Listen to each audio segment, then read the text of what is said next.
Shalom Bapak Ibu yang dikasihi dalam Tuhan. Haleluya. Puji Tuhan, bersyukur kita pagi ini bertemu di rumah Tuhan. Kita telah memuji menyembah Tuhan, kita menikmati hadirat Tuhan. Ketika kita memuji dengan sungguh-sungguh, kita menyembah dengan sungguh-sungguh, Tuhan bertakhta di atas pujian umat Tuhan. Amin.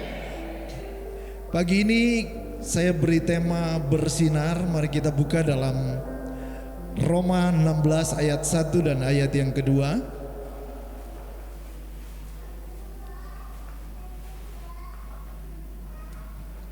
Roma pasal 16 ayat 1 dan ayat yang kedua.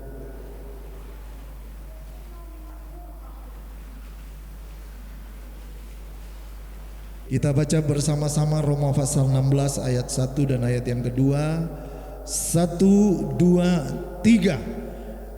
Aku meminta perhatianmu terhadap Febe, saudari kita yang melayani jemaat di Kenkrea, supaya kamu menyambut dia dalam Tuhan sebagaimana seharusnya bagi orang-orang kudus, dan berikanlah kepadanya bantuan bila diperlukan, sebab ia sendiri telah memberikan bantuan kepada banyak orang, juga kepadaku sendiri. Nama Febe, nama dari bahasa Yunani Poibe, yang artinya bersinar, murni atau ceria. Febe artinya bersinar, murni atau ceria. Nah, kita akan belajar pagi ini hidup yang bersinar. Di pasal 16 ini ada beberapa orang yang disebutkan mereka hidup mereka bersinar. Termasuk di bawahnya ada Priscilla dan Aquila, ada Trifena dan Trifosa. Tapi kita belajar tentang Febe ini. Bagus sekali juga Bapak Ibu yang masih mungkin mau nambah anak, kalau dapat anak perempuan bisa dikasih nama Febe. Puji Tuhan. Atau mau berencana menikah, kalau dikaruniai momongan cewek bisa juga Febe. Febe ini nama yang baik, nama yang bagus, bersinar, murni, dan ceria. Saudara, sebenarnya ketika kita menjadi anak Tuhan, ketika kita menjadi ciptaan baru, ketika kita menjadi milik Kristus, ketika kita telah meninggalkan masa lalu kita yang buruk dan berjalan pada hidup yang baru, Tuhan Yesus mau kita hidup yang bersinar. Amin. Hidup yang bersinar. Kita lihat dalam Matius pasal yang kelima ayat yang ke-16. Matius pasal 5 ayat yang ke-16. Kita lihat pribadi dari Febe ini. Yang pertama kita belajar, dia adalah wanita yang bersinar bagi Kristus. Ada kesaksian hidup ya. Matius pasal 5 ayat yang ke-16. Kita baca bersama-sama ya. 1, 2, 3. Demikianlah hendaknya terangmu bercahaya di depan orang, supaya mereka melihat perbuatanmu yang baik dan memuliakan Bapamu yang di sorga. Lanjut Yesaya 60 ayat yang ke-1. Ini sudah mau Natal juga, ayat-ayat Natal. Yesaya pasal 60 ayat 1 berkata, bangkitlah, menjadi teranglah, sebab terangmu datang dan kemuliaan Tuhan terbit atasmu. Nah saudara, Tuhan menginginkan kita bisa menjadi terang dimanapun kita tinggal dan berada. Boleh Pak Doan main F ya.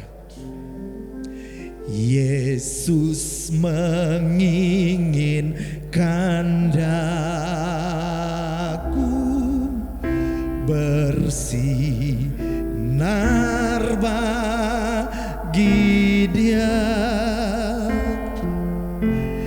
dimanapun ku berada, ku mengangkatnya. Bersinar, bersinar, bersinar,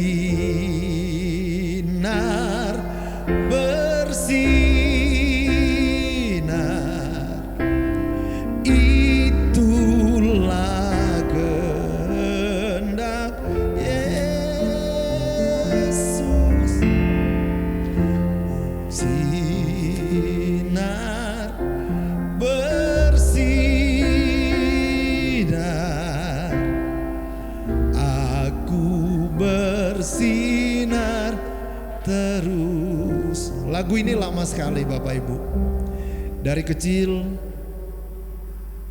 kita sudah belajar nyanyi lagu ini. Biasanya di aliran Protestan itu sudah lebih sering nyanyi lagu ini. Jadi Tuhan mau, Tuhan bilang kamu adalah terang dunia. Jadi yang Tuhan rindu kita sebagai anak Tuhan, sebagai jemaat Tuhan harus menjadi terang. Di manakah kita menjadi terang? Apakah di gereja? Kita bisa pakai pakaian rapi, kita bisa pakai pakaian yang neces, yang baik, dan bisa kelihatan seperti malaikat terang.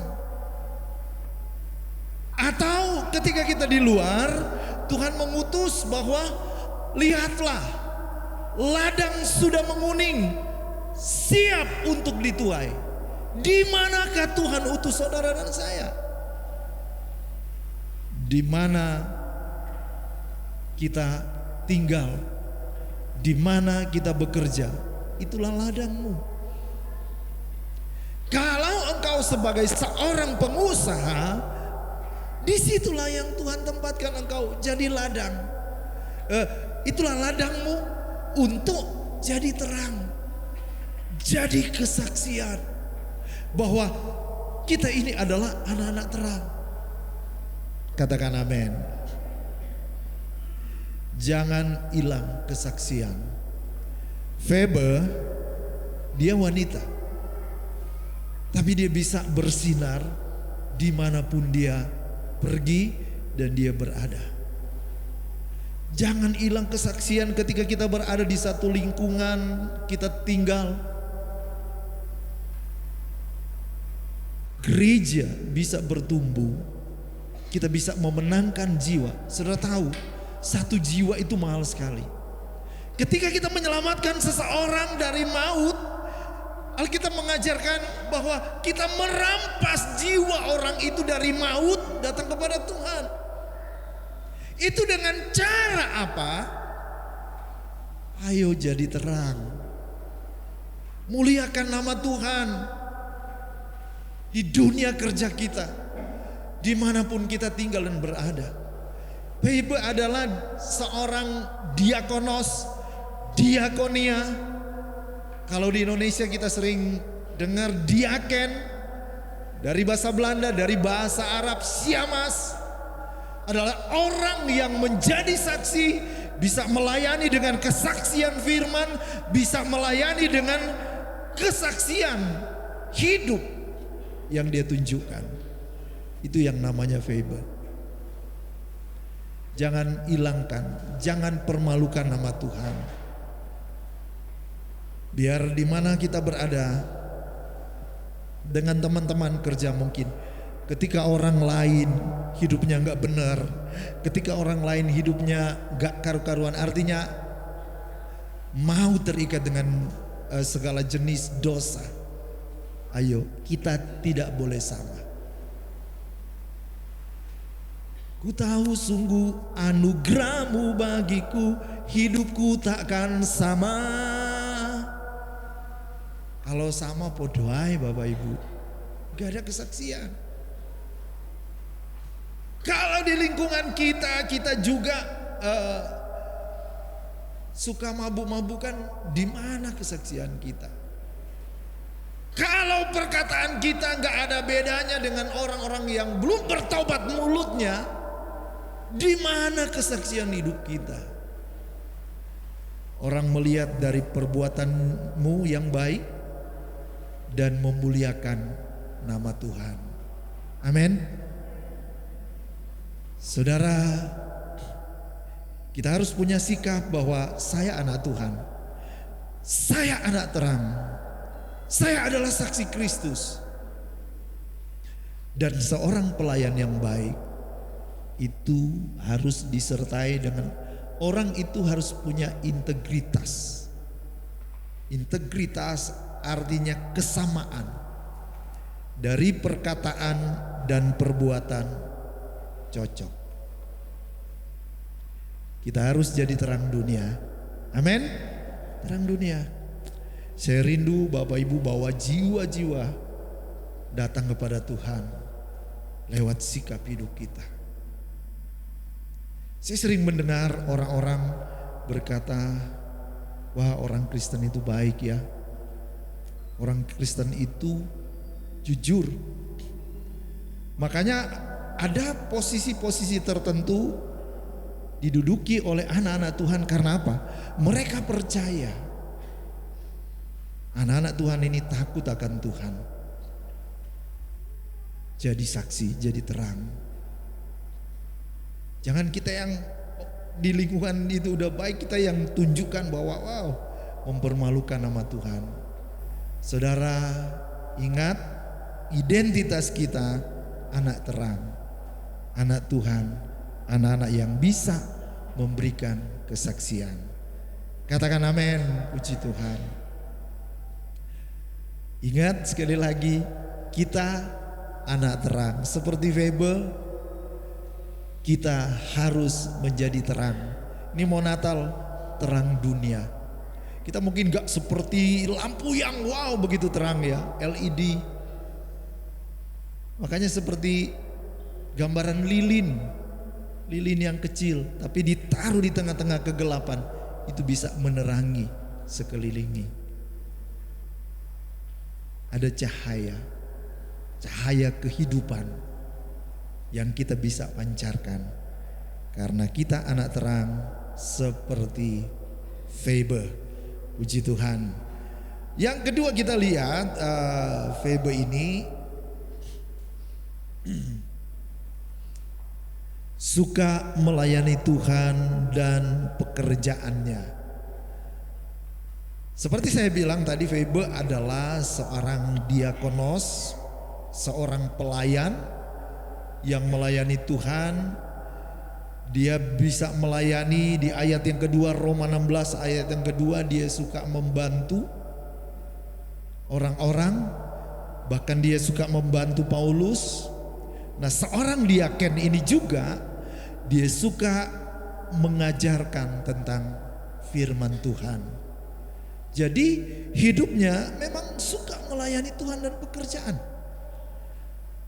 Dia adalah seorang yang dermawan, diberkati.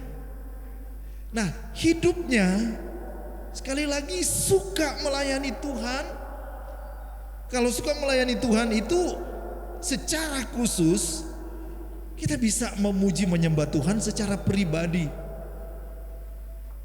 Tetapi di sisi lain, seorang syamah, seorang diaken, dia suka melayani rekan-rekan seiman. Yang pertama tadi dia bersinar bagi Tuhan, bersinar di tengah-tengah kegelapan. Dia berkomitmen melayani Tuhan dan pekerjaan Tuhan.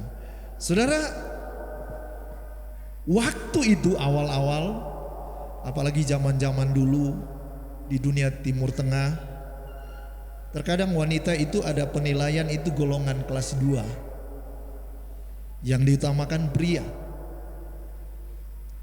Tetapi di mata Tuhan, pria dan wanita itu sama derajatnya. Nah, inilah yang diambil oleh Febe. Jadi kalau artinya ya, gambaran, kalau pria gak mau dipakai Tuhan, Tuhan bisa pakai wanita. Saya memberikan gambaran, ini ada di Hakim-Hakim ya. Hakim-Hakim 4 ayat 8 atau Hakim-Hakim pasal 4 ini menceritakan ketika hakim-hakim yang lama, para hakim yang lama meninggal, saudara, bangsa Israel jatuh dalam dosa. Sehingga mereka dijajah, diperbudak oleh orang Kanaan.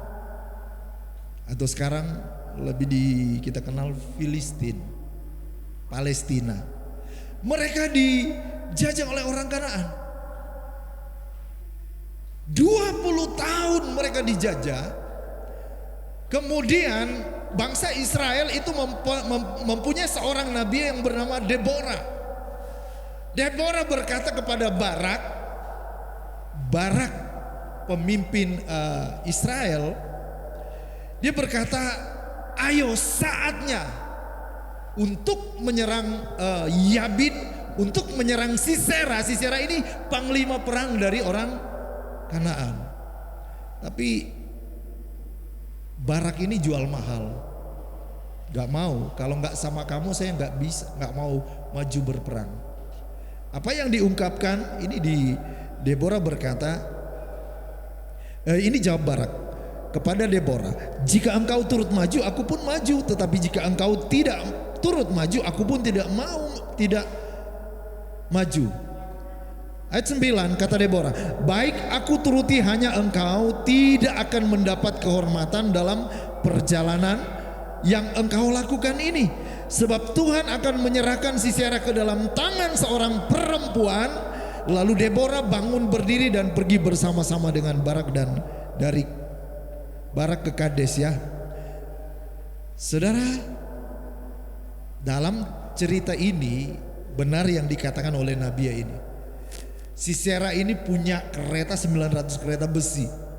Ketika berperang melawan orang Israel, dia kalah dan dia lari ke sebuah pegunungan. Di pegunungan sana ada seorang suku Israel yang tinggal di daerah pegunungan ini. Mereka beternak dan dia masuklah ke kemah, waktu itu kemah ya, dan aku minta minum ya, aku haus. Ini panglima tentara Kanaan ya. Aku minta air putih. Tapi yang dikasih apa?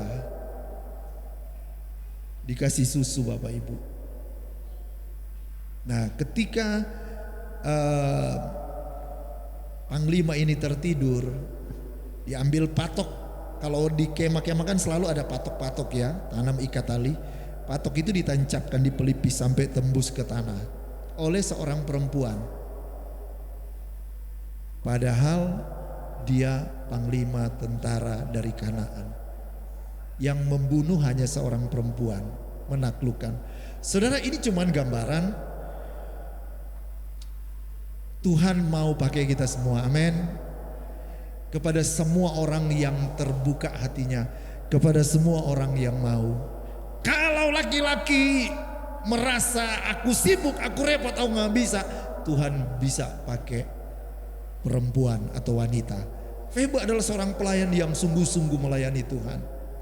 Kalau orang-orang yang pintar, orang-orang yang bertalenta, multitalenta, tapi tidak mau melayani Tuhan, Tuhan bisa pakai orang yang biasa-biasa.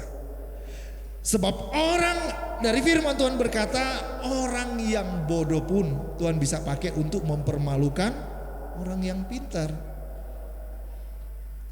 Kalau kita belajar murid-murid Tuhan Yesus, memang ada yang berapa terpelajar. Tapi ada dari mereka itu pekerja kasar, kurang berpendidikan, pelaut, nelayan. Tapi Tuhan bisa lengkapi ketika seseorang mau memberi diri untuk melayani Tuhan. Amin. Puji Tuhan. Han bisa panggil dulu yang sendiri. Puji Tuhan. Saudara suka melayani Tuhan dan pekerjaannya. Kemudian Febe ini dipercaya oleh Paulus mengirim surat ke Roma, baik dalam bentuk lisan maupun tulisan. Febe ini juga melayani di pelayanan di Kenkrea di Korintus. Korintus itu daerah Yunani, tapi waktu itu masih dalam kekuasaan Romawi. Nah, di sana dia juga ikut dalam pelayanan sosial. Puji Tuhan, ibu-ibu GPDI Logos setiap Sabtu akhir bulan mereka terlibat dengan pelayanan kepada masyarakat, memberi makan murah. Itu luar biasa. Itu seperti Febe. Dia terlibat dengan pelayanan ini dan dia juga datang ke Roma, berjalan dengan jarak yang jauh. Dia seorang wanita untuk membawa surat-surat dari Paulus tentang Injil. Pribadi yang suka melayani. Dan yang ketiga, pribadi yang murah hati. Coba kita baca dalam Roma pasal 16 ayat yang kedua. Roma 16 ayat yang kedua. Sampaikan salam kepada ayat yang kedua ya, maaf. Supaya kamu menyambut dia dalam Tuhan sebagaimana seharusnya bagi orang-orang kudus, dan berikanlah kepadanya bantuan bila diperlukan, sebab ia sendiri telah memberikan bantuan kepada banyak orang, juga kepadaku sendiri. Saudara, Febe adalah seorang yang dermawan. Jadi seorang anak Tuhan ini yang bernama Febe, dia dermawan. Dia bukan cuman bekerja dengan melayani dengan tenaganya, tetapi dengan talentanya, dengan keuangan dia. Dia suka menolong orang-orang yang ada di waktu itu, khususnya jemaat yang ada di Kenkrea. Dia melayani dengan finansial. Dia memberi bantuan dan juga kepada pelayanan Paulus.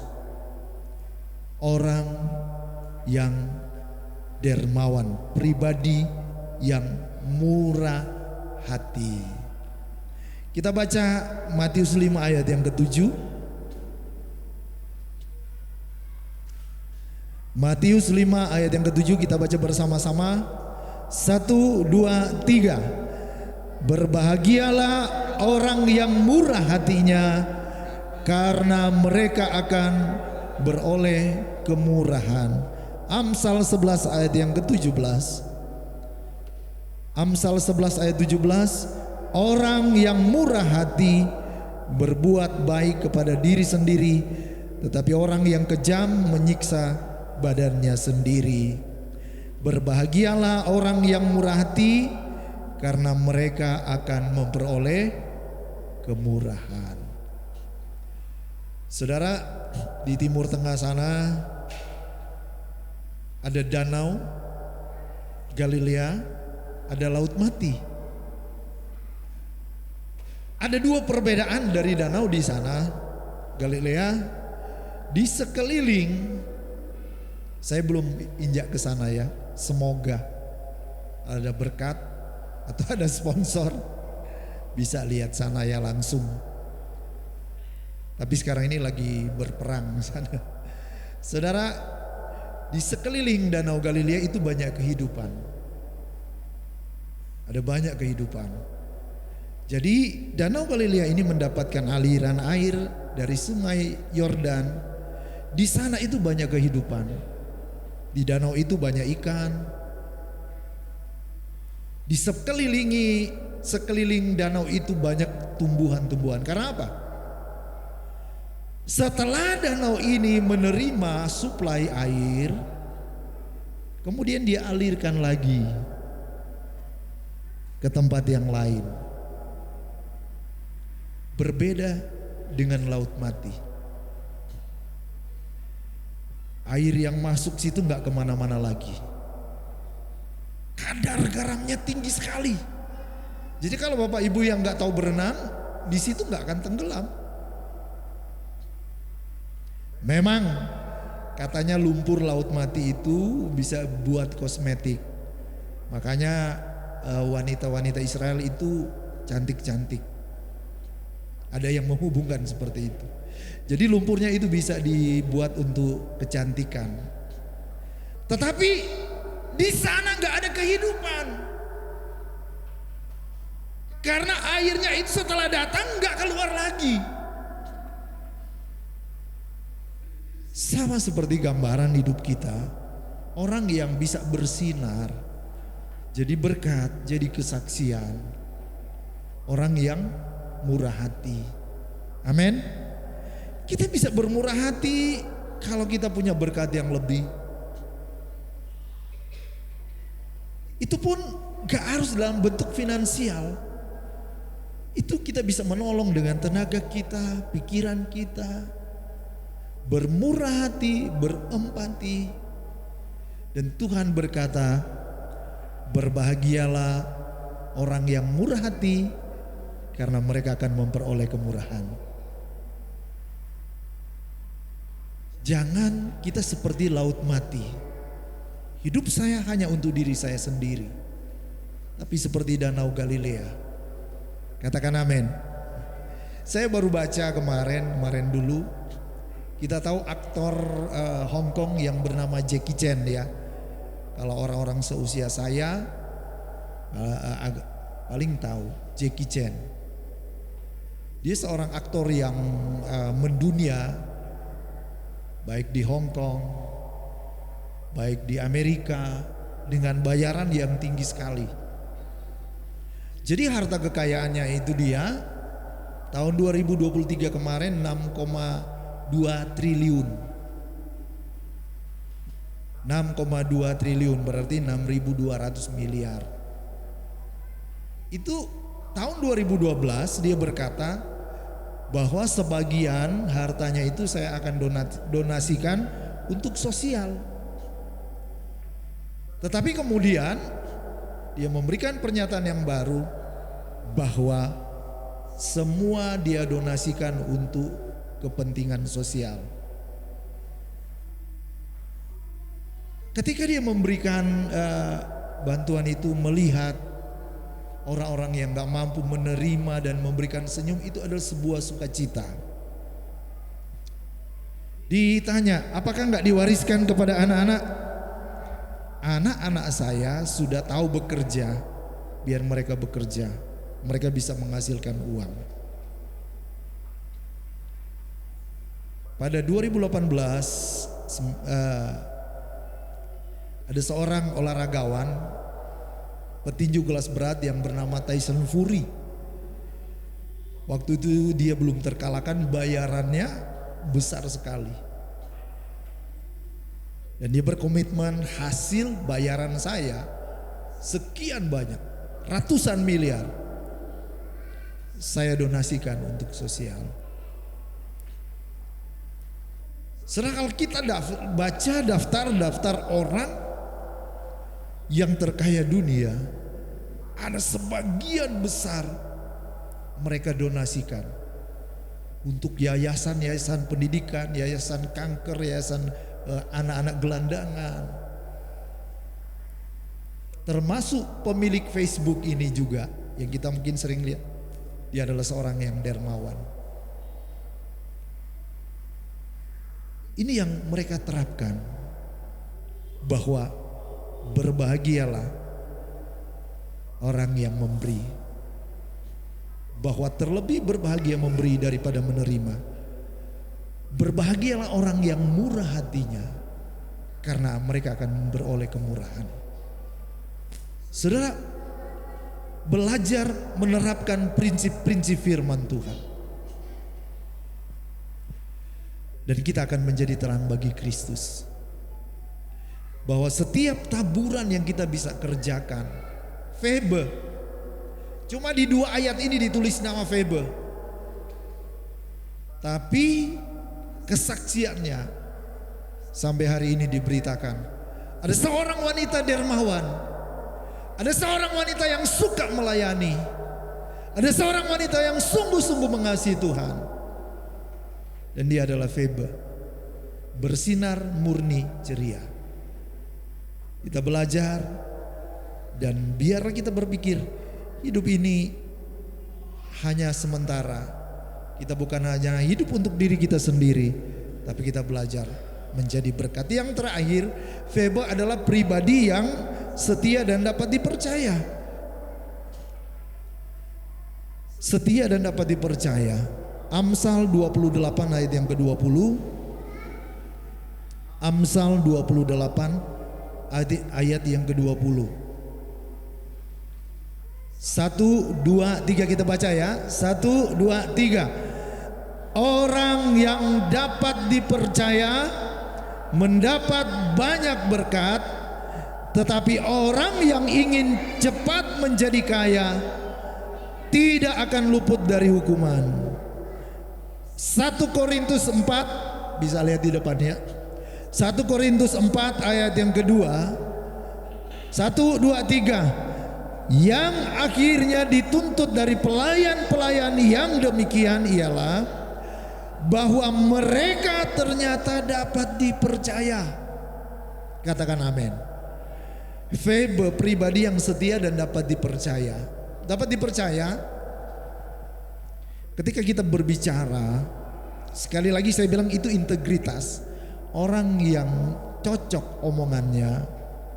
Kalau sudah janji, ya saya janji ya, kita janji jam 12 kita ketemu, dan itu ditepati. Kita janji oke, jam 12 kita ketemu di tempat ini, tapi datangnya jam 1. Itu kalau orang barat ditinggal, Bapak Ibu. Saya ingat ada cerita teman saya waktu di Australia, janji karena mau pelayanan, mau cari tempat untuk ngontrak, perjanjian. Telat 1 menit apa 2 menit sudah pergi pemilik rumah itu. Kemudian ditelepon, oh kami sudah, oh maaf saya sudah ada kerjaan lain. Hargai waktu orang. Hargai. Saudara, dapat dipercaya. Kalau kita berkata sesuatu, itu bisa dipegang. Alkitab berkata orang yang dapat dipercaya mendapat banyak berkat. Ada banyak orang kerja gak punya modal, tapi dapat dipercaya. Akhirnya apa? Dititipin modal besar. Bisa dipegang perkataannya. Makanya orang yang dapat dipercaya mendapat banyak berkat. Dapat dipercaya artinya juga melakukan tugas dengan tanggung jawab. Seperti Loli tugasmu di LCD. Ya om misalnya loh ya om. Siap. Tapi kalau dia datang, ibadah kita jam 7. Kalau dia datang jam 7 lebih 15, dan kalau itu sering, bisa saja kan orang halangan di jalan ya. Tapi kalau itu udah kebiasaan, diberi tugas, telat-telat datang, wah lama-lama kita berpikir, wah nggak bisa dipercaya, ini nggak bisa diandalkan. Ketika di satu perusahaan kita dipercaya oleh majikan kita, lakukan tugas ini dengan baik, dan ketika kita bisa mengerjakannya, itu semakin lama-lama promosi itu datang dengan sendirinya. Ketika kita melakukan tugas dengan yang dapat dipercaya, apalagi dalam masalah keuangan. Belajar, istri belajar mengelola keuangan dengan baik supaya dapat dipercaya suami. Amin. Wanita, suami juga ajarkan supaya dipercaya oleh istri. Kalau kita pamit, mam saya akan ke tempat ini untuk mengurusi kerjaan, ya sungguh-sungguh benar kita ngurus kerjaan itu, tidak menyimpang ke kiri atau ke kanan. Salah satu harmonis dalam hubungan rumah tangga juga itu ketika kita bisa menjaga kepercayaan masing-masing.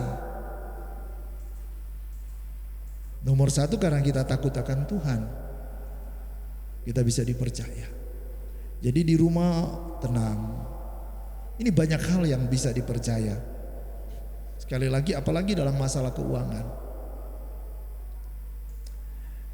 Saudara saya dan istri dari muda, dari sekolah, walaupun gak ada uang, waktu dari sekolah di kelompok dipercayakan bendahara. Belajar kalau bukan bagian kita gak berani kita pakai. Bendahara. Di organisasi, di kepemudaan, gak tahu kenapa dipercayakan bendahara. Di antara pendeta-pendeta kami dipercayakan bendahara. Pegang uang tapi bukan uang sendiri. Tapi kami belajar mempertanggungjawabkan. Sampai titik komanya ada bunga ini uangnya. Sampai kita punya pendeta di GPDI, gereja kita 700 lebih gereja Pantekosta di Indonesia, di Jawa Timur. Kalau hamba Tuhan suami istri sekitar 1.500 pendeta. Setiap bulan kita juga ada keanggotaan BPJS ketenaga kerjaan, dan itu yang kami harus bayar setiap bulan. Jadi kalau ibu gembala bolak-balik ke bank karena memang tugas untuk membayar BPJS setiap bulan. Kalau ada yang sakit, ada yang meninggal, itu harus dikelola dengan baik. Dan setiap titik koma itu pemasukan dan pengeluaran kami harus mempertanggungjawabkan. Karena apa? Ini sebuah kepercayaan, ini sebuah tanggung jawab yang harus dikerjakan. Di hari-hari ini banyak dicari orang-orang yang punya integritas, apalagi yang anak-anak muda, bangun kepercayaan. Orang yang dapat dipercaya mendapat banyak berkat. Amin. Bukan cuma uang, dapat berkat promosi, disayang Tuhan, disayang keluarga. Itulah berkat-berkat yang kita bisa dapatkan. Febe dapat dipercaya dan dia setia sampai akhir. Tuhan Yesus memberkati. Jadilah pribadi yang dapat dipercaya, jadilah pribadi yang terus bersinar. Kita jadi anak Tuhan yang bisa bersaksi. Ayo bawa jiwa bagi Tuhan lewat sikap hidup kita. Tuhan Yesus berkati. Mari kita bangkit berdiri.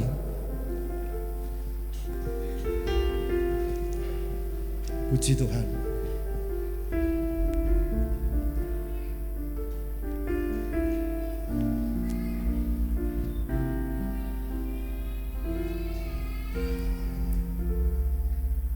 Telah ku dapati kasih yang sejati, yang mampu mengubahkan hatiku.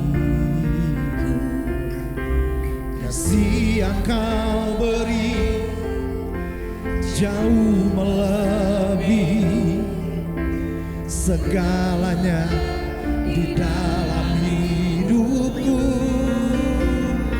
Ku berikan semua yang berharga, semua yang mulia, semua yang terbaik dari hidupku.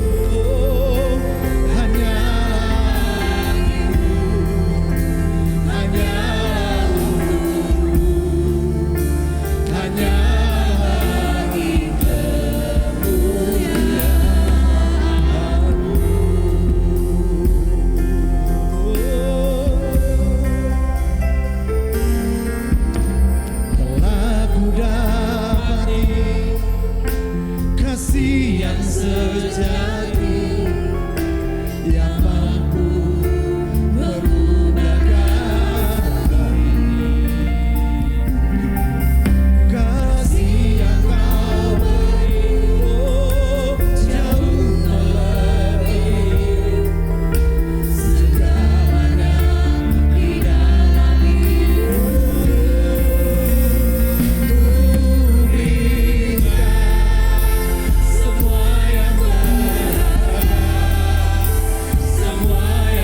Tuhan Yesus.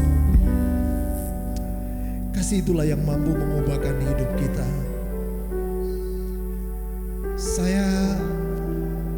Kami sebagai gembala tidak bisa mengubah hati Bapak Ibu Saudara. Kalau Bapak Ibu Saudara menutup hati. Tapi seperti yang saya rasakan, kasih Tuhan itu luar biasa. Dia sanggup mengubahkan kita. Ketika kita buka hati, Dia sanggup memulihkan kita. Dia mengubahkan dari gelap menjadi terang. Kita menjadi anak Tuhan, anak terang. Kita bisa menjadi berkat.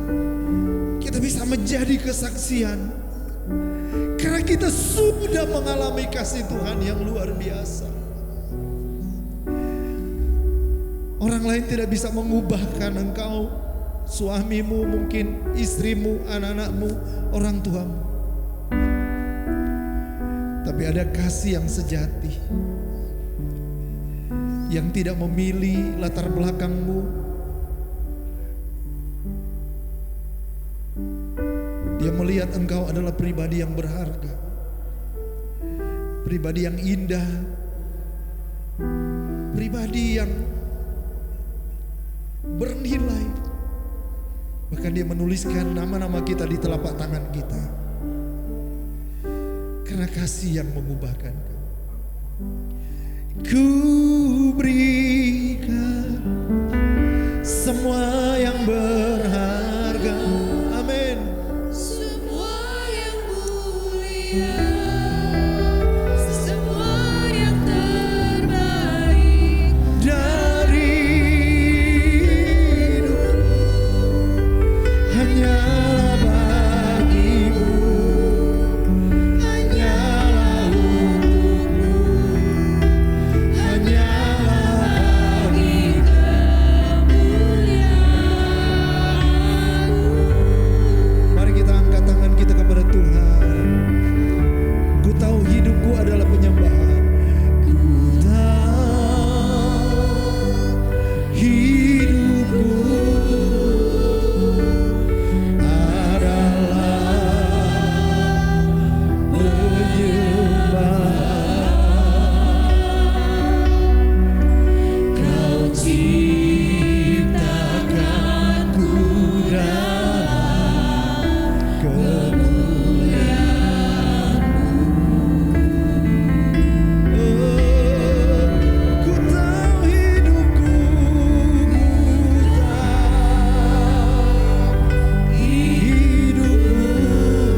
Bapak Yudi Christian bisa maju ke depan, berdoa buat firman Tuhan, berdoa buat kita semua. Puji Tuhan.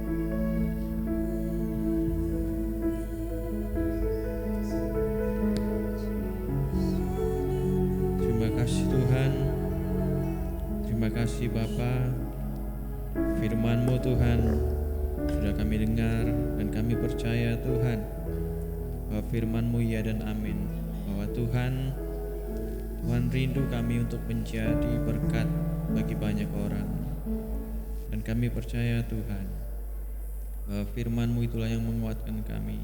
Urapi kami Tuhan supaya kami bisa menjadi berkat, menjadi sinar terang Tuhan, menjadi kesaksian bagi Tuhan, bagi banyak orang. Terima kasih Tuhan. Terima kasih, berkati kami Tuhan, berkati hamba-Mu yang sudah mendengarkan firman-Mu. Biarlah benih firman-Mu itu Tuhan dapat bertumbuh dan berbuah dalam kehidupan kami, supaya kami dapat menjadi saksi dan semua orang bisa memuliakan nama Tuhan lewat kehidupan kami. Terima kasih Tuhan, terima kasih buat firman-Mu. Kami percaya pagi hari ini firman-Mu sudah menjadi berkat dalam hidup kami Tuhan. Sebentar umat-Mu akan memberikan korban persembahan juga Tuhan. Sebagai bagian dari ucapan syukur, Tuhan juga memberkati kami, memberkati ketantangan yang memberi. Terima kasih Tuhan, kami sudah berdoa di dalam nama Tuhan Yesus Kristus. Haleluya. Amin.